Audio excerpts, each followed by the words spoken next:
Hello, everyone. Welcome to PocketCon. Hope you're enjoying this presentation here on the PocketCon feed. You're about to watch the Too Sweet PocketCon-verse edition of Too Sweet Converse here at PocketCon. Thank you all for joining us. Thank you, Elgin. Thank you, Terry D, for letting us host this panel during this event.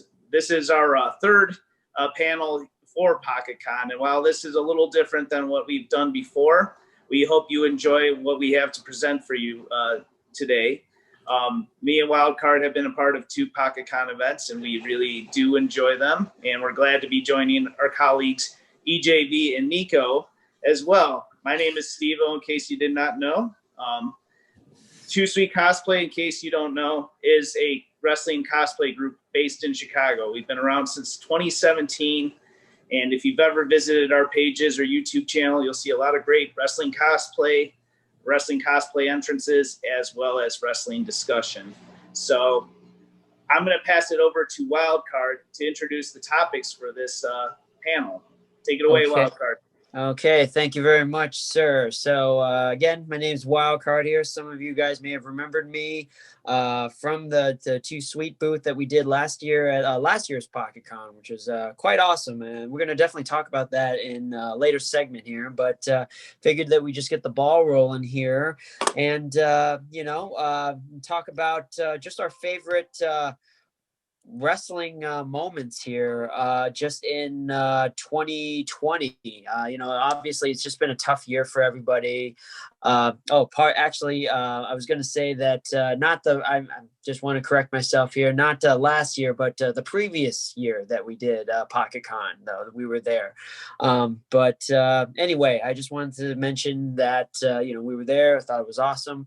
Anyway, 2020, it's been a tough year for like everybody in general, wrestling, especially the fact that we haven't had a lot of crowds, of course, with, the global pandemic that we're dealing with.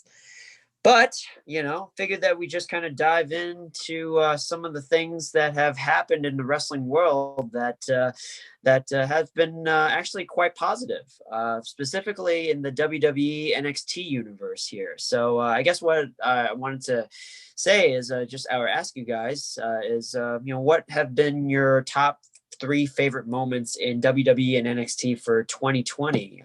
Steve-O, why don't you take the topic away here? Thank you very much, Wildcard. I really appreciate it.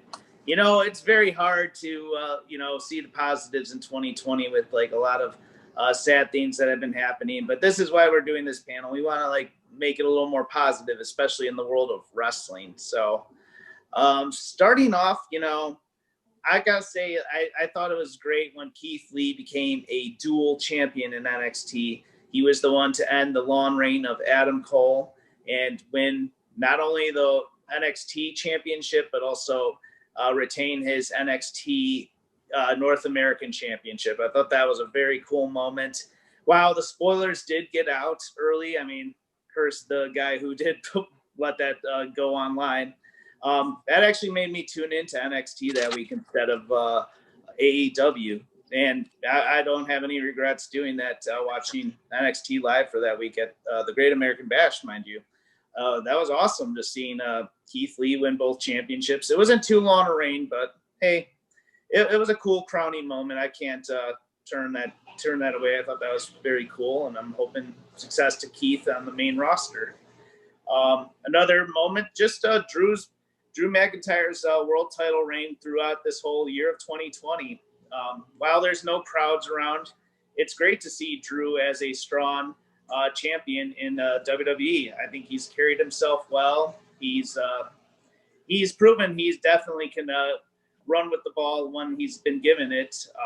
He defeated Brock Lesnar fairly quick at WrestleMania. I thought that was cool. He's put on some very competitive matches with various ongoing foes. He had a long feud with Randy Orton where he mostly got the best out of him, except for Hell in a Cell where Randy ended his title reign, but Drew got the title back and went into his second title reign. So last but not least, I'm going to just get into my personal favorite moment so far of 2020s. A moment probably a lot of us have been waiting for. Roman Reigns finally turning heel. he's taken this character. He's been very passionate as the tribal chief, head of the table. He's owning it, and the alliance with Paul Heyman's absolutely brilliant. But he's showing that, you know, when given the right material, he really can deliver on the mic, and he's really a charismatic guy, and just the heel persona he portrays is just awesome, and I can tell he's definitely in love with the character. But yeah, I'm gonna go with those three as my top favorite moments. EJV, how about you? What's your top three WWE NXT moments? Yeah, it's like you said, Steve. This year it's been a tough year for everybody. Wrestling, non-wrestling, whether it be whether it be your worker, whether it be your sports athlete or whatever, it's been a tough year. Like Dave LaGreca once said, he said this earlier this year. Everything in the world stopped, but pro wrestling did not. Pro wrestling kept going through this pandemic, no matter what, from the number of cases to all the sports leagues getting shut down and rescheduled, and we're still able to have wrestling, and that's something that I'm grateful for personally, that we're still able to watch our favorite program and still be able to enjoy it and get our minds off of the negativity and go to the positivity of pro wrestling. Even if there are some things we don't like about it, we can still actively discuss it, and that's what we're doing here with this panel. I'm going to give you my number one right away, WWE NXT moment. That's the return of Edge. Nobody expected it. It was something that many of us thought would never happen. It was a complete shock. I was crying like a baby seeing Edge back out there. You think Metal is playing through the speaker system, him running through the fog, his eyes with the crowd noise just overwhelming him for that moment. It just made me feel like I was there with those 40, 50,000 people in that building, and I thought that was such a great moment. Number two on that. It's a tough one. I'm gonna go with Keith Lee winning the double championship. I know that it was already done before with Tetsuya Naito doing it in Wrestle Kingdom, which I'll discuss maybe later in the program.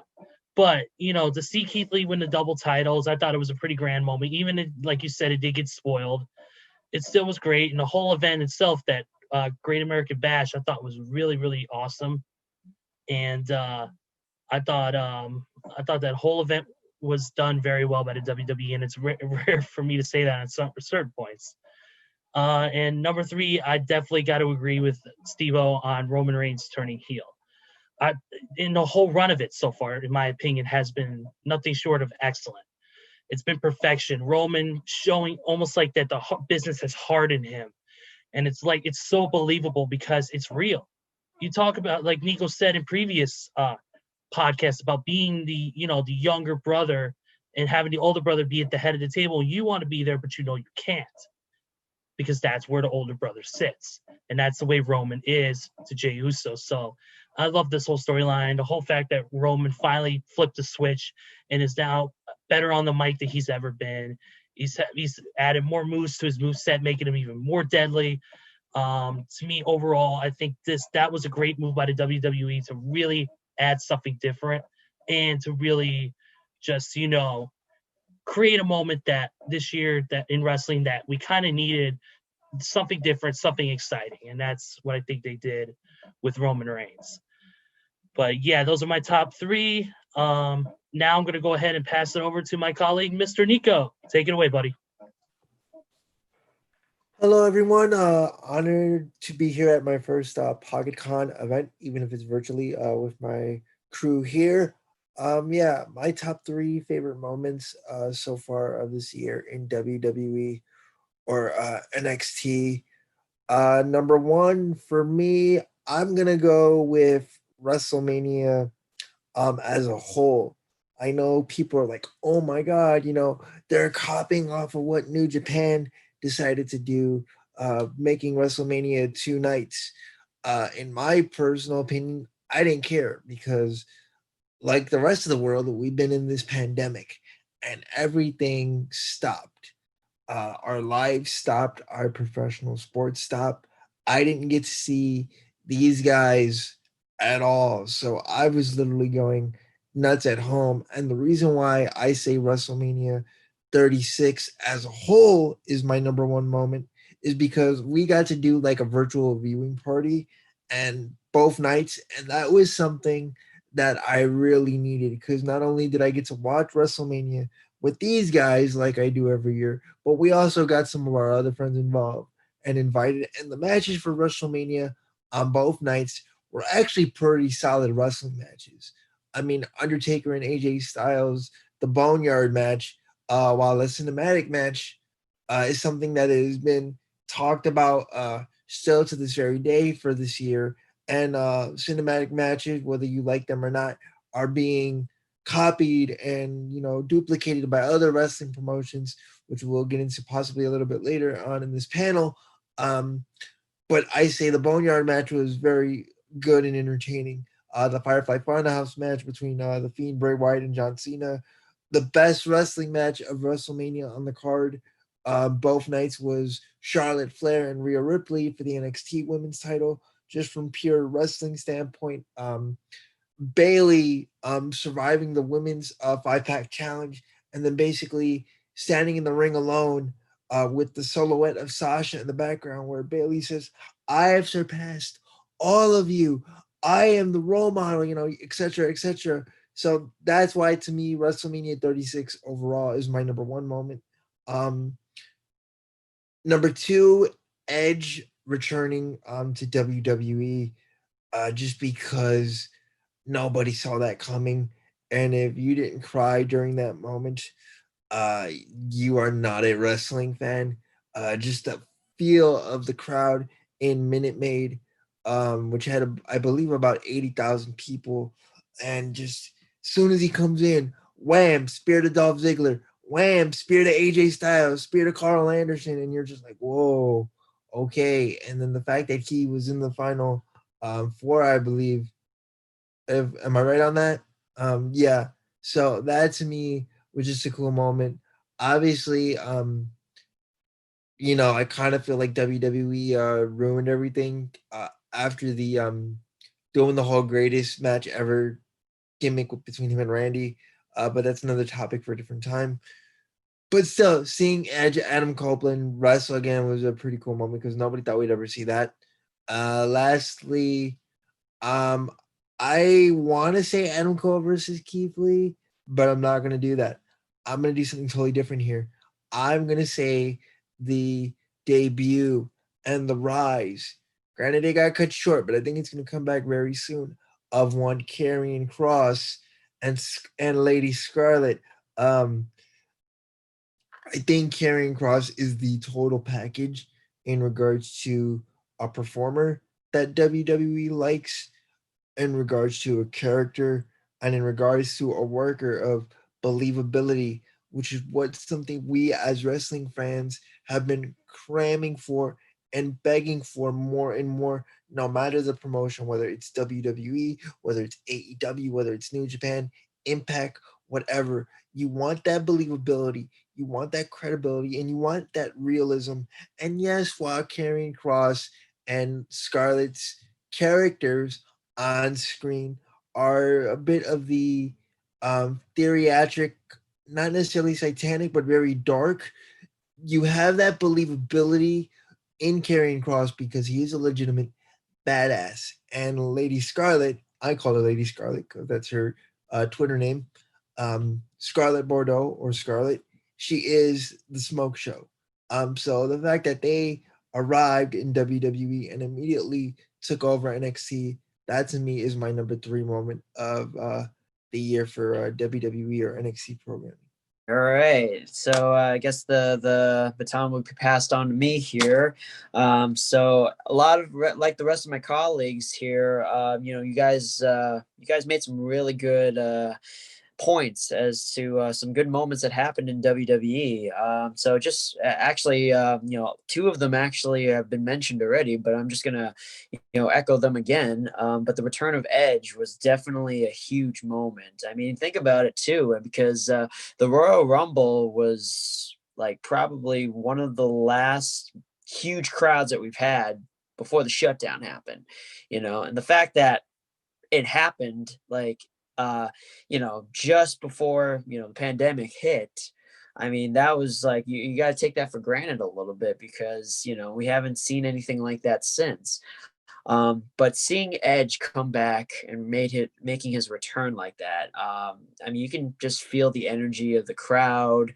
And not only that, but you can also feel like the emotion that he had going through him, like just seeing it in his face, like, that he knew that he was back, and that he knew that he was back to what he loved to do. And just seeing that raw emotion out of him and just seeing him do his thing, I mean, that's what more can you ask for? Just seeing that as a wrestling fan, you just can't help but smile. So definitely the return of Edge has to be one of the top moments in 2020, at least in the WWE. Also, I have to give props to Drew McIntyre. I mean, with everything that's been negative about 2020, the one thing that stood out to me, at least, was him winning the WWE Championship and, just doing his thing and proving that he is a credible champion. And, from a personal standpoint, I've always felt that about the guy. I'm sure a lot of us here group can agree that Drew McIntyre had the potential to be a top-level WWE superstar, and he certainly solidified that when he beat Brock Lesnar at WrestleMania. So, I mean, just seeing him just hoist that WWE title over his head, I mean, that just made it believable that he is a credible WWE champion. So, and he's done a really great job with it. I mean, I can't really think of anything negative that really with his run as WWE champion. So, I mean, I'm just glad that he was able to regain the title again. So, hopefully his second reign will be just as successful as his first one. So, I'm definitely looking forward to that. So I guess my last point here, I have to mention something with NXT, because I figured we can't neglect NXT on this here. A lot of great moments also in NXT, but there was one particular match that I thought, in some cases, maybe even underrated. Finn Balor, Kyle O'Reilly, NXT Takeover 31. I thought, going into that match, that was going to be one of the best matches of 2020, and they certainly did everything in their power to make sure that was one of the top matches in 2020. They certainly did. I mean, it was even to the point where Balor got his jaw broken from one of O'Reilly's knees. That's how lethal and that's how brutal it was. I think even O'Reilly got hurt a little bit too. But if you guys haven't seen the match, you have to watch that match. Watch NXT Takeover 31 and watch this match, because I mean, these two guys here are probably the best in the business, and it also solidified Kyle O'Reilly as a legitimate competitor too, not just a tag team wrestler. But we all kind of knew that from his previous history, though. So I mean, Kyle O'Reilly is one of those guys who I feel like is severely underrated, honestly. In fact, I mean, him and Bobby Fish, you can even put Roderick Strong in there, are very underrated, in my opinion. But the fact that, O'Reilly was able to have his moment, even though he didn't win the title, and wrestle his ass off against Balor, I mean, that just shows you how good the man is. So, I mean, I can't wait to see what he can do, especially going into War Games, especially with the big War Games match coming up. But those are definitely my top three moments in WWE. But we also have to mention some other companies here too, because it's not just all about WWE or NXT here. We got to mention a company called AEW, All Elite Wrestling, and we also have to give shout outs to New Japan Pro Wrestling, Ring of Honor, Shimmer, NWA, and all the other wrestling companies too. But I guess passing the baton off to Steve here. I guess my question is again, what do you got to guys' top favorite moments in AEW or any other wrestling promotion? I'm going to be blatantly biased, and just pretty much my top three are going to be all AEW. I mean, there were some cool moments in New Japan with Evil, and I'll give credit to Impact. Slammiversary was a pretty solid show. I'm not the biggest fan of Impact, but I'll just leave it at that and just get into my top three favorites.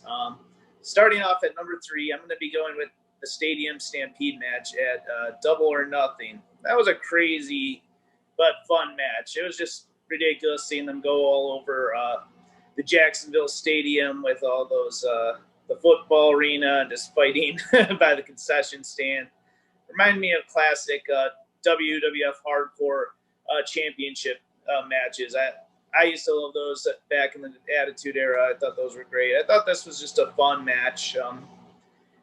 Just very entertaining match. You really can't go wrong with that.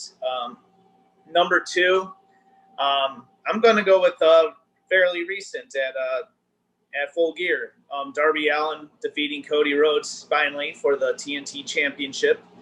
It was a long time coming. Darby Allin had matches with Cody and just came up a little short with it. He always was a fighting guy and put up his best, but at this pay-per-view, he finally got his moment to shine and become the TNT champion.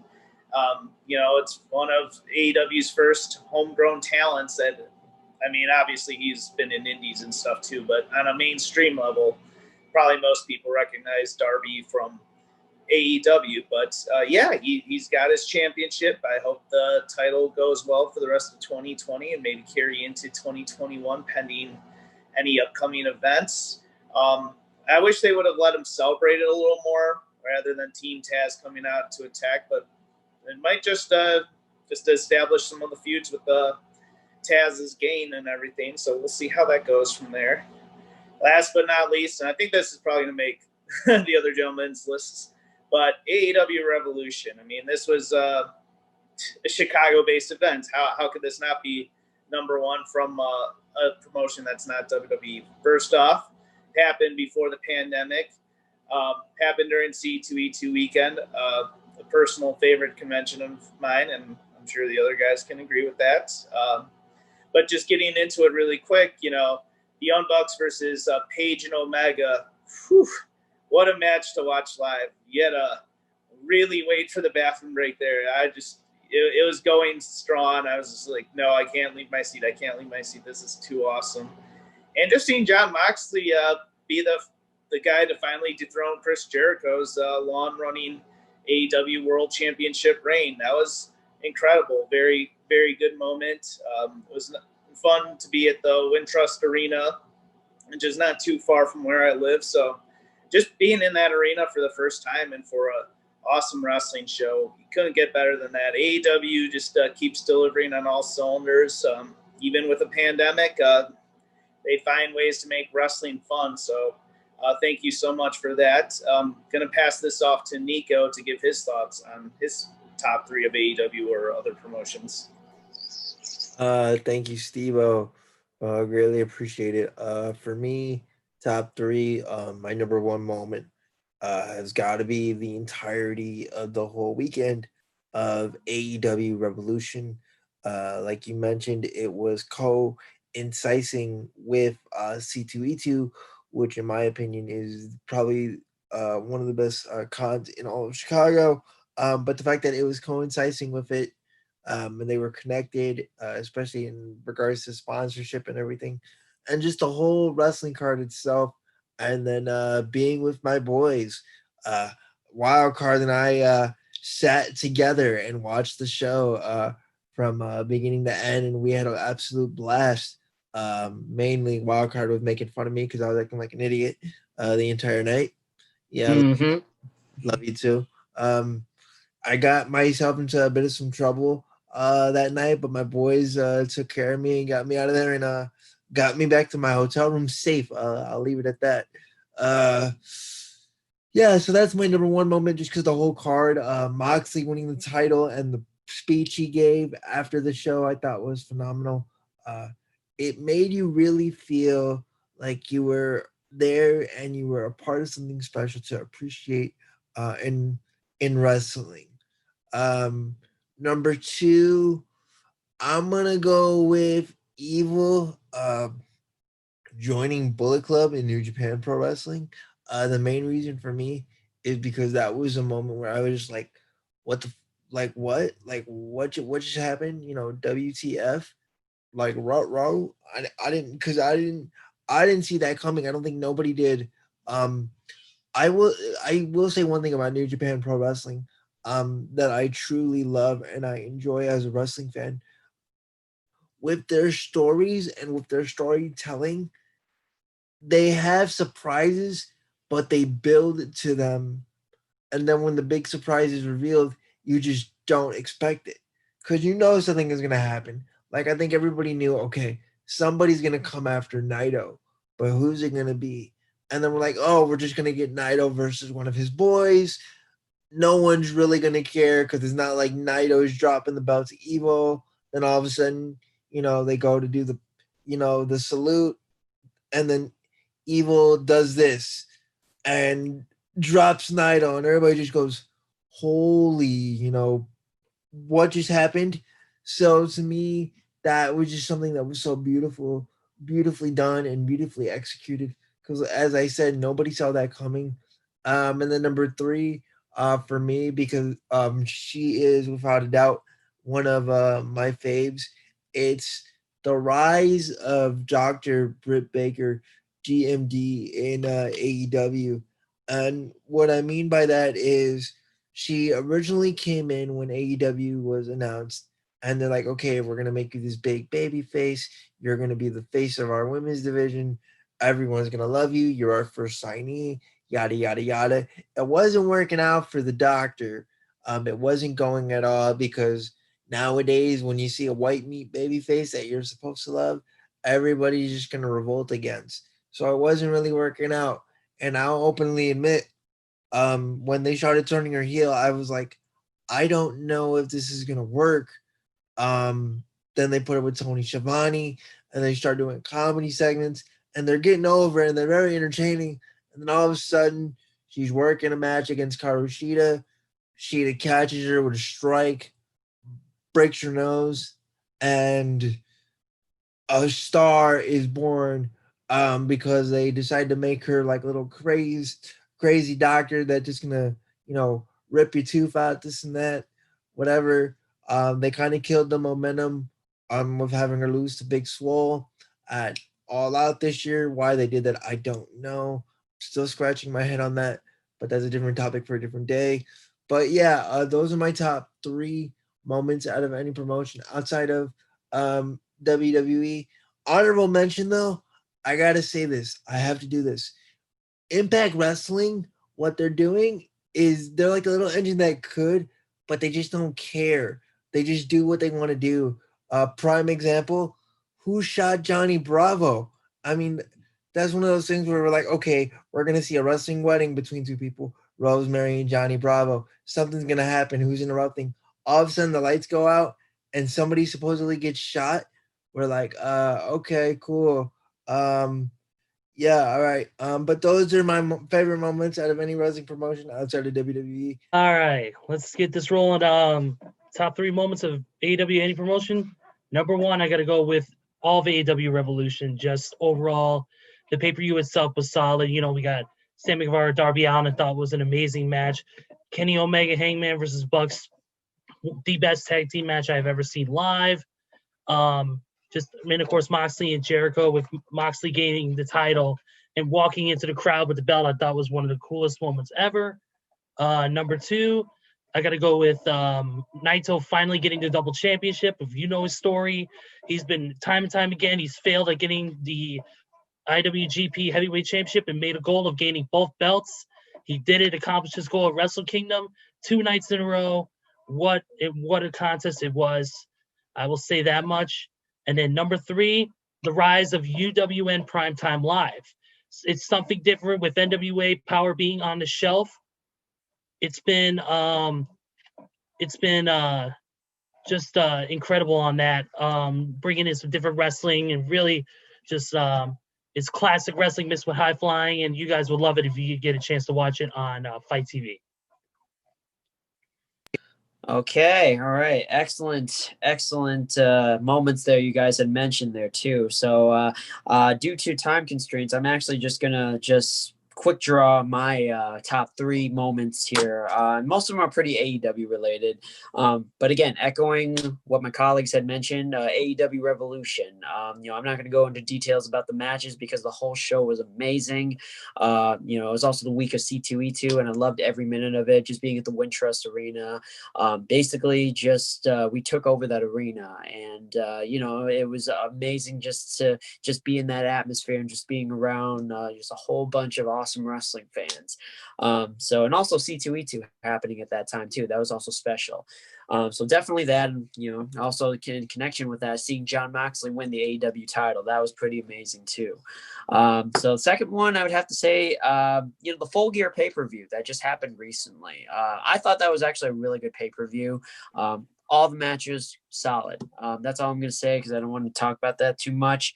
But the last one, it's kind of a toss-up there too. I was going to mention Jericho, Orange Cassidy, the feud with them. I mean, I thought that was quite entertaining. It also elevated Orange Cassidy's status, I thought. Seeing the Mimosa match was quite entertaining too, if you guys haven't seen that. So I thought that was quite interesting. I'm gonna have to after thinking about this, I'm gonna have to echo what Nico had mentioned about seeing Evil join Bullet Club. I thought that was probably one of the biggest shocks of 2020, and didn't see that coming. Enjoyed it, so it was pretty awesome to see Evil join BC there. So, but anyway, those are my three moments there. But just to finish it off here, guys. We wanted to mention about our podcast that we do here, Too Sweet Converse. We've done quite a few episodes here. I'd say, what is it, 20, at least 25 episodes, is it? Somebody want to check me on that? 27. Is it 27? For the most part, we've had some pretty awesome moments during that time. It's actually been quite a good ride. But I guess I just wanted to ask you guys what your favorite moment has been just from recording this podcast here. Steve-O, what do you think, man? My favorite episode, well, I'm just going to lump it into two, like how we did. We couldn't do Ascent or Wizard World this year. I'd say both of those episodes where we reminisce on Anime Central and Wizard World memories, that was my personal favorite. I thought you couldn't get better than that. It was great reminiscing about that while doing the wrestling talk. EJV, how about you? What was your favorite episode? I'd have to go with the one we just filmed last week with Rob Fury, man. I thought that was one of our best episodes. We had our topics laid out. Rob was a great guest to have. It was entertaining as hell. I will say that much, that was probably my favorite episode that we have ever done. And I'm so damn proud of it, just from our end and Rob's end. So definitely thank you. Once again, thank you to Rob for that. Nico, what do you got, man? Yeah, Ezra took my original idea because I really loved doing the episode with the great Rob Fury last week. But I'm gonna just say our very first episode because we had absolutely no idea what we were doing, but we just had so much fun doing it to the point where people were giving us positive feedback and they're like, "Hey, let's do another one next week." And we started finding our rhythm and then just having fun, and then that leads to doing this panel right here with PocketCon, and always leads to more opportunities for us, opportunity for the cosplay community, for the pro wrestling community, for the wrestling and cosplay community, all wrapped into one, because that's what we're all about here at Too Sweet Cosplay. Mm-hmm. Yeah. For me personally, it's just anyone that really has to do with any cons that we've been to before, just talking about cosplay and con stories. But also, the last one that we did with Rob Fury, I thought that was pretty awesome. I thought we had a lot of fun with that. I personally did. So it's definitely a good time. So I hope you guys have a chance to get to listen to it as well. But one final thing before we close this out here, with 2020 coming to a close, what do you feel like? What do you guys think you want to hope for 2021 going into the new year there? Steve, you want to start it off again? I just hope that we go back into conventions once again and can present this fun panel live again. We were able to get it done at C2E2, and that was a lot of fun. We've done it previously at PocketCon. I would love to host Converse Live with all of us in the same room. Hopefully these vaccines will start rolling out and we can all be together as one. But in the meantime, these are also fun too, doing these virtually and over Skype, Zoom, whatever you will. That's my take. Nico, what do you hope for 2021? Man, I just hope for everyone to be happy and healthy. I know that sounds a little bit cheesy, but regardless of what your beliefs are, I think this pandemic has been really eye-opening in the sense of it's showing a lot of people, myself included in this category, of what's really important in life. And honestly, what's important to me in life are my family and my friends.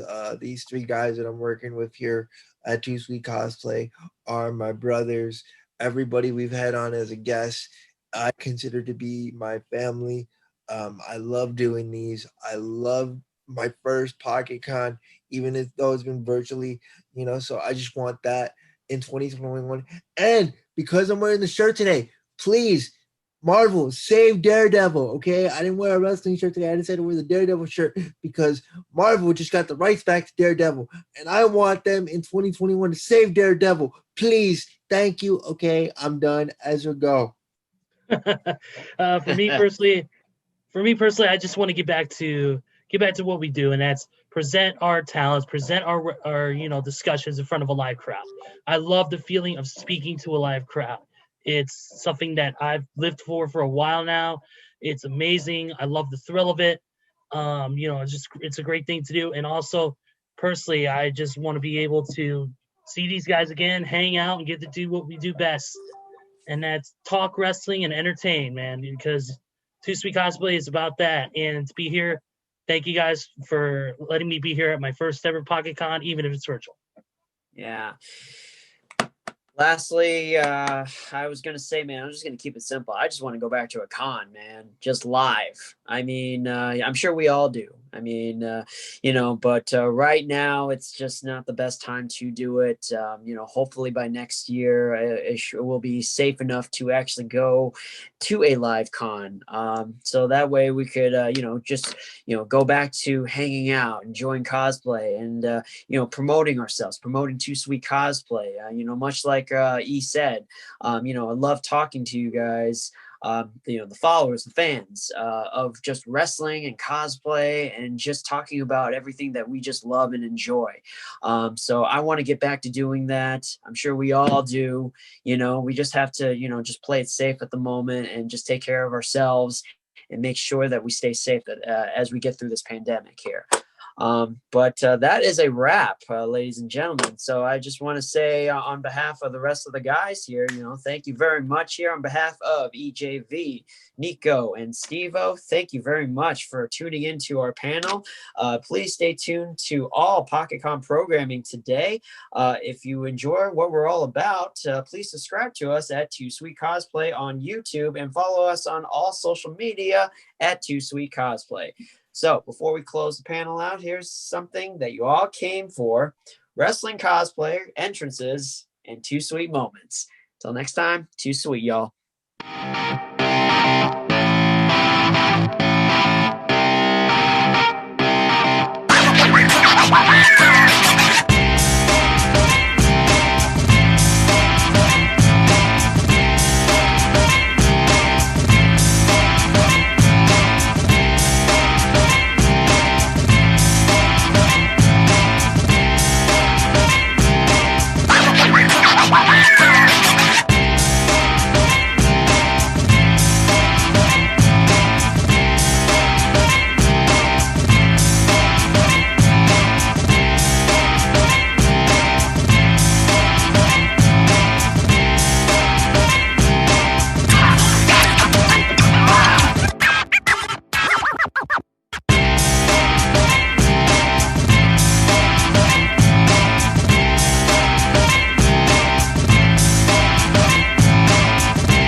Shut up and sit down.